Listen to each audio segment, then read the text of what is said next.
একদিন মায়ার নবী হযরত মুহাম্মদ সাল্লাল্লাহু আলাইহি সাল্লাম একটি জঙ্গলের পাশ দিয়ে হেঁটে যাচ্ছিলেন। হঠাৎ নবীজি দেখতে পেলেন এক ইহুদি একটি মা হরিণকে শিকার করে শক্ত করে বেঁধে রেখেছে।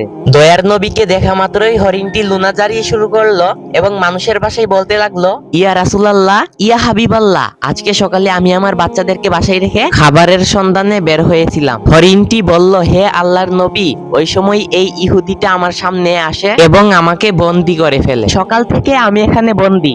ইয়া রাসূলুল্লাহ, আমার ছোট ছোট দুধের বাচ্চা আছে, তারা আজ সারাদিন কিছুই খায়নি। আমাকে না পেয়ে তারা হয়তো অস্থির হয়ে পড়েছে, পিপাসায় তাদের বুক ফেটে যাচ্ছে।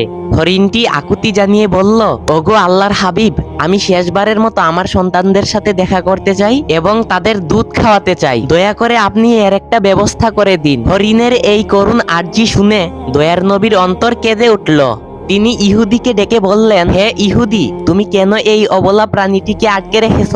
ইহুদি উত্তর দিল, আমি একে শিকার করেছি, আর বনের প্রাণী শিকার করা তো আমার অধিকার, তাই আমি একে ছাড়বো না। নবীজি বললেন, তুমি কি দেখতে পাচ্ছ না, এটি একটি মা হরিণ, এর স্তন দুধে পরিপূর্ণ, এর বাচ্চারা না খেয়ে কষ্ট পাচ্ছে, তুমি একে একবার সুযোগ দাও। ইহুদি অবজ্ঞার সাথে বলল, আমি এত কষ্ট করে দৌড়লাম আর আপনার কথাই ছেড়ে দিব? একবার ছেড়ে দিলে কি বনের হরিণ আর ফিরে আসে? তখন নবীজি বললেন, তুমি একে ছেড়ে দাও, আমি জামিন হচ্ছি সে তার বাচ্চাদেরকে দুধ খাইয়ে আবার তোমার কাছে ফিরে আসবে। ইহুদি বিদ্রুপ করে বলল, বনের হরিণ কি আপনার বাপদাদার সম্পদ যে ফিরে আসবে?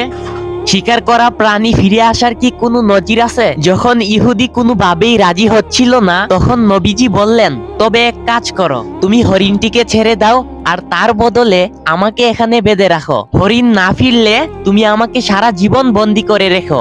ইহুদি ভাবলো এটা ভালো সুযোগ। সে নবীজিকে বেঁধে রেখে হরিণটিকে ছেড়ে দিল। ছাড়া পেয়ে হরিণটি দ্রুত বনের দিকে ছুটে গেল। ইহুদি মনে মনে হাসছিল আর ভাবছিল, এই লোকটির মতো বোকা আর কেউ নেই, একটা বনের প্রাণীর জন্য নিজের জীবন বিপদে ফেললো। ওদিকে মা হরিণ দৌড়ে তার সন্তানদের কাছে পৌঁছালো। বাচ্চারা তাকে দেখে বলল, আম্মা জান, আজ কেন এত দেরি হলো? আমরা আপনার জন্য অপেক্ষা করতে করতে ক্লান্ত হয়ে পড়েছি। মা হরিণ চোখের পানি ছেড়ে বলল, ওরে আমার কলিজার টুকরা সন্তানরা, তোমরা তাড়াতাড়ি শেষবারের মতো আমার দুধ পান করে নাও, কারণ হয়তো তোমাদের সাথে আর কোনো দিন দেখা হবে না। বাচ্চারা অবাক হয়ে কারণ জানতে চাইলে মা হরিণ পুরো ঘটনা খুলে বলল। সে বলল, মায়ার নবী হযরত মুহাম্মদ সাল্লাল্লাহু আলাইহি ওয়াসাল্লাম নিজের জীবন বন্ধক রেখে আমাকে তোমাদের কাছে পাঠিয়েছেন। ওই নিষ্ঠুর ইহুদি এখন আমার নবীকে বেঁধে রেখেছে। এই কথা শোনা মাত্র হরিণের বাচ্চারা দুধ পান করা বন্ধ করে দিল।